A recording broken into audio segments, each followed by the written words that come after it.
Pleasant good morning, good afternoon, good evening, good night, wherever you're watching from. This is your boy Dre. Welcome back to Dre Anywhere the Sports. Remember, I give you the latest news, stories, and breaking news concerning my favorite teams and players. Now, this video is about the Reggae Boyz squad selection controversy concerning the Unity Cup.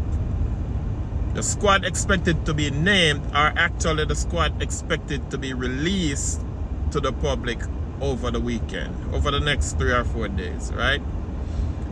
Now, there's a major concern in the media right now as far as squad selection is concerned, because there's at least 7 players who is on good form that would warrant them a selection in the Unity Cup squad. However, these players are all affiliated with one team. Now, if you are...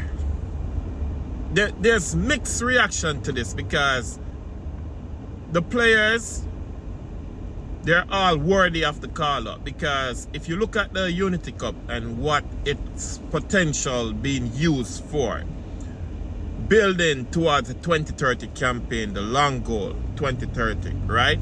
But you're going to have a few players that's going to be over age or in the, the tail end of their career by the time 2030 come around, that's expected to still be a part of these squads leading up for experience and to pass on knowledge and experience to the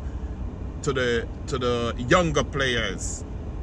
But by that time, these younger players in the 22, 21, 20 years old, by that time, they'll be 24, 25, 26, 27 in their primes of their career.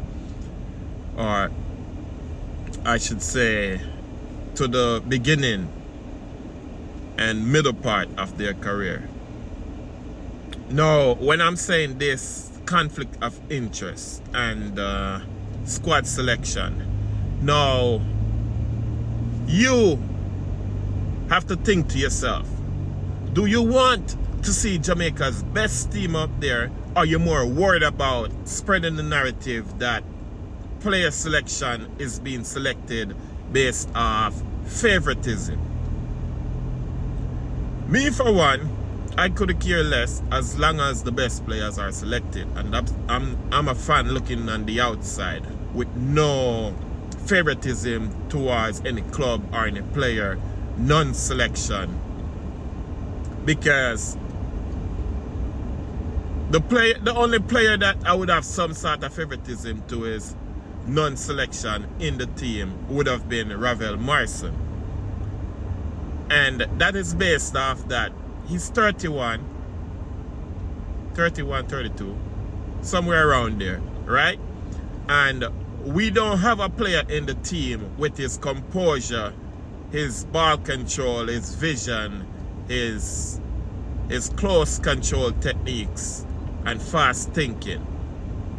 We don't have no player in the team. So it would have been good to have him around the team and bringing along another player or two to groom, for him to groom them into the caliber player that we need in a team like Jamaica, what can dictate the pace of the game and have Ravelish skill set. We know players come to mind immediately, like Tariq McGee, but the knock on McGee is that he's not consistent enough and he's not putting in the hard work. But let's not touch that one. Let's leave that one for another topic on another day, because we see a bang of a goal that he scored, and now he's playing back in USL.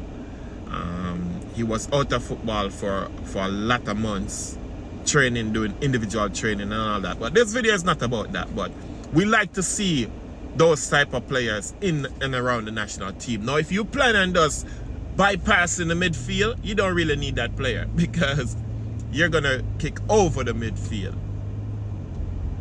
So if you're playing the long ball and utilizing the wing from defense to wing and defense to center forward, knock it down for the on-rushing player and stuff like that, then it just depends what your system is and what your style of play is, because you may not even need a creative player in the midfield, because you're not going to be building through the midfield. You're going to be going over the midfield and playing more direct to your wingers, from the defenders to the wingers. Now, people, when I say potentially 7, right, we can consistently say that if these 7 players are playing good and are playing, let's say good, let's say they're playing excellent and are on form, then we're expecting to see these faces in and around the national team on a consistent basis. Most of you kind of understand and know the 7 players that I'm talking about. But some of you are always gonna criticize and say, this player not good, that player not good, because it's not one of your favorite players. But if he's performing on a team that's winning championship, and he's the captain or the star defender or the star winger, the starting winger, or the starting center half, or the starting central midfield, defensive midfield, or what have you, if he's starting and performing and contributing to his team's success, then, and his team is winning championship, then what warrant that player not to get a call in the national team? Only if there's another player out there that plays the same position that's better. Well, at this point, it has to be 2 players, because you're looking to have a backup in each position, right? So at this point, it needs to be 2 players because of depth and the amount of tournaments that's coming up. Because remember, you got the Nations League, you got the Gold Cup, and you got the World Cup qualifiers, and who knows other invitational tournaments throughout on FIFA dates. So you need to be building a deep squad for the future, which was one of our faults previously, because we don't have backup players capable of starting if our starting player picks up an injury or a knock. The drop off would have been too far off. So we gotta start from now and start, we call it, expecting, be proactive and thinking ahead, not be reactive and thinking at the time and at the moment. We got to think ahead. What if, when this scenario come across? How can we fix our mistakes that we made in the past and not make the same mistakes in the future? And that was having proper depth at different positions. That the fall off between a starting player and a substitute is not that far off. You can plug that same player and there's not a drop off. So we know players like Christopher Ainsworth,